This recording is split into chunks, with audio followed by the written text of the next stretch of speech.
Hello, my name is John Tate, and in this brief video blog, I just want to discuss with you something about assessment that I've been involved in discussions with this week on Twitter that I think is really important for us to reflect on as classroom practitioners, but also leaders of teaching and learning in our school. And this relates to disadvantaged children, and something that I picked up quite a while ago, which I was discussing on Twitter as part of SLT Chat this week, was actually our approach to marking disadvantaged children's books.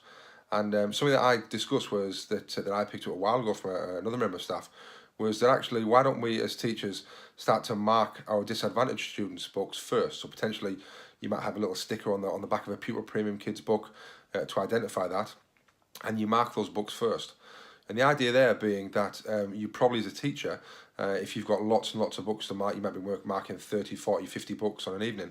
The first 3 or 4, or certainly even maybe more than that, if you give your Pupil Premium books the priority of marking those first, then the theory is that potentially you might spend more time, more effort, and those students might get a higher quality or higher quality marking, should I say, than maybe ones at the end once you've marked 50, 60 and you're maybe quite tired the last 2 or 3 before you go to bed in the evening.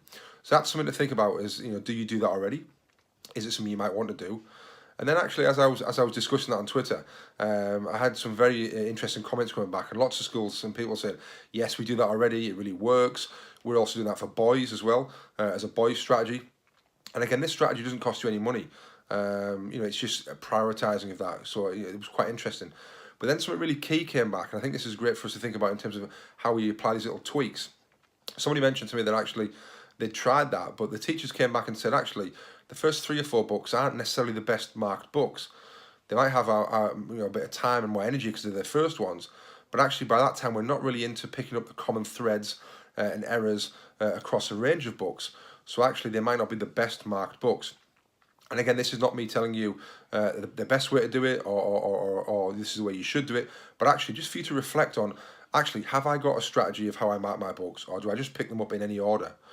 And actually then should I start to think about more of a strategy, more of an order, and be a bit more strategic about which books I mark first, or after, or mark between 5 and 10, or whatever it is. And again, this is just for you to reflect on your own practice and think, actually, is there a better way to do things? Should I be more strategic?